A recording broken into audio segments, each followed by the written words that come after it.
നിങ്ങൾ റിയാദിൽ റൂം നോക്കുന്ന ആൾക്കാരാണോ? അങ്ങനെയാണെന്നുണ്ടെങ്കിൽ നിങ്ങൾ ഈ വീഡിയോ കണ്ടോളിട്ടോ. ഹലോ, നമസ്കാരം പ്രിയപ്പെട്ടവരെ. ഞാൻ മജീദ് പുളക്കാടിയാണ് സംസാരിക്കുന്നത്. ഗ്ലോബൽ കേരള പ്രവാസി അസോസിയേഷൻ്റെ പ്രസിഡന്റാണ്.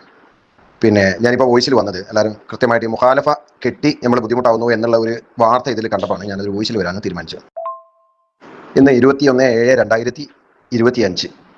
അപ്പോൾ ഇന്ന് ഇത്രയും കൃത്യമായിട്ട് പറയാൻ കാരണം, ഈ കഴിഞ്ഞ ദിവസം ഒരു അനധികൃതമായിട്ടുള്ള കെട്ടിടങ്ങളിൽ വളരെ കൃത്യമായിട്ടുള്ള നിരീക്ഷണങ്ങൾ നടത്തുന്നു സൗദി ഗവൺമെൻറ്റിൻ്റെ ഈജാർ ഡിപ്പാർട്ട്മെൻറ്റ് എന്ന് പറയുന്ന വസാറത്ത് സെക്കനി. അതായത് എല്ലാ വീടുകളിലും എങ്ങനെയാണ് എവിടെയെങ്കിലുമൊക്കെ നമ്മുടെ നാട്ടിലൊക്കെ ഉണ്ടല്ലോ ഒരു കെട്ടിക്കൂട്ടിയിട്ട് ഒരു ഇത് ഉണ്ടാക്കില്ല, അതുപോലുള്ള ഒരുപാട് സ്ഥലങ്ങൾ റിയാദിൻ്റെ പല ഭാഗങ്ങളിലും ഉണ്ട്.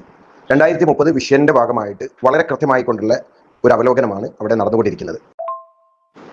ശ്രദ്ധിക്കേണ്ട കാര്യം, ഓരോരുത്തരും ഞാൻ എല്ലാവരും ഓരോരുത്തരും താമസിക്കുന്ന സ്ഥലങ്ങൾ നമ്മളിപ്പോൾ വിചാരിക്കും പണ്ടൊക്കെ ഉള്ളത് പോലെ ഒരാൾക്ക് റെന്റ് കൊടുത്ത് അങ്ങ് താമസിക്കുക എന്നുള്ളത്. പക്ഷേ അത് കൃത്യമായിട്ട് നിങ്ങൾ പഠനം നടത്തണം. ഞാൻ താമസിക്കുന്ന സ്ഥലത്തിന് അഖദ് ഇലക്ട്രോണി എന്നുള്ളത്, അതായത് ഇലക്ട്രോണിക് എഗ്രിമെന്റ് എന്ന് പറയുന്നത്, അഖദ് ഇലക്ട്രോണി എന്ന് പറഞ്ഞാൽ ഇലക്ട്രോണിക് എഗ്രിമെന്റ്, അത് കൃത്യമാണോ എന്നുള്ളത് നമ്മൾ വളരെ അധികം സൂക്ഷിക്കേണ്ടതാണ്.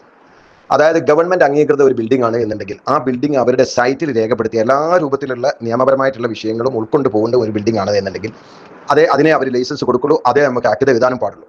അഖദ് ഇലക്ട്രോണിക് ഇല്ലാതെ നമ്മൾ ഒരു താമസം അതായത് അതിന് നിശ്ചിത അളവിൽ അവിടെ, അതായത് തഹുദ് എന്ന് പറയുന്നത്, തഹുദ് എന്ന് വെച്ചാൽ നിയമാവലി, ഒരു ബിൽഡിങ്ങിന് നിയമാവലി ഉണ്ട്. ഒരു റൂമിൽ ഇത്ര ആളെ താമസിക്കാൻ പാടുള്ളൂ, ആ ബിൽഡിങ്ങിന്റെ നിലവാരത്തിനനുസരിച്ച് ഇത്ര ആളുകളെ താമസിക്കാൻ പാടുള്ളൂ എന്നൊക്കെ ഉണ്ട്. അത് ആരെ പേരിലാണോ വരുന്നത്? പക്ഷേ ഒരു റൂമിൽ 2-3 ആളുകൾക്കൊക്കെ താമസിക്കുന്നതിന് കുഴപ്പമില്ല. പക്ഷേ അത് നമ്മളുടെ ഏതാണോ മക്തബ്, ആ മക്തബിൽ നമ്മൾ റൂമുകൾ എടുക്കുന്ന സമയത്ത്, ഈജാറിന് എടുക്കുന്ന സമയത്ത്, റെന്റിന് എടുക്കുന്ന സമയത്ത് കൃത്യമായിട്ട് നമുക്ക് ബോധം വേണം. കാരണം ഇത് ഞാൻ തഹുദ് അവർക്ക് എഴുതി കൊടുക്കണം, തഹുദ് എന്ന് പറഞ്ഞാൽ നിയമാവലി എഴുതി കൊടുത്ത് ഒപ്പിട്ട് കൊടുക്കണം. എന്തെങ്കിലും തരത്തിൽ മുഖാലഫകളോ മറ്റു കാര്യങ്ങളോ വന്നാൽ നമ്മൾ കിട്ടേണ്ടി വരും. ശ്രദ്ധിച്ച് കേൾക്കേണ്ട ഒരു വോയിസാണ്, മറന്നു പോകരുത്. മാക്സിമം നമ്മളുടെ എല്ലാ സ്ഥലങ്ങളിലും നമുക്ക് ഇത് എത്തിച്ചു കൊടുക്കണം. അപ്പം മറക്കാതെ ശ്രദ്ധിച്ച് കേൾക്കേണ്ട വോയിസ് ആയതുകൊണ്ട് തന്നെ 3-4 വോയിസായി വിടുന്നത് ദൈർഘ്യമേറിയ വോയിസുകളൊന്നും ആളുകൾ കേൾക്കില്ല, അതുകൊണ്ട് തന്നെയാണ്. അപ്പോൾ കൃത്യമായത് ഓരോരുത്തരും ചെക്ക് ചെയ്യേണ്ട മറ്റൊരു കാര്യം കൂടി ഉണ്ട്.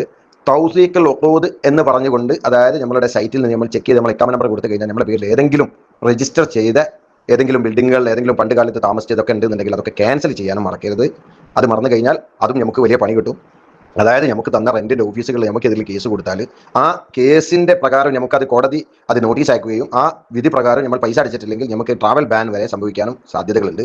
അതുകൊണ്ട് തന്നെ ഈ പറഞ്ഞു പേടിപ്പിക്കലല്ല, നിയമത്തിന്റെ വഴിക്ക് നടക്കുന്ന നേരം നമ്മൾ അതിനനുസരിച്ച് സഞ്ചരിച്ച് കൊടുക്കുക എന്നുള്ളതാണ്.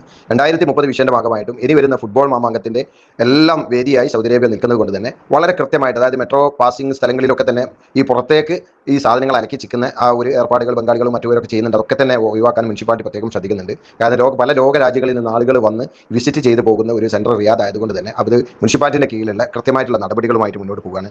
ഇതൊരു വീഡിയോ രൂപേണ തന്നെ ഞാൻ തയ്യാറാക്കേണ്ടതാണ്, പക്ഷേ എനിക്ക് സമയമില്ലാത്തത് കൊണ്ട് ഞാനിപ്പോൾ നാട്ടിലാണുള്ളത്.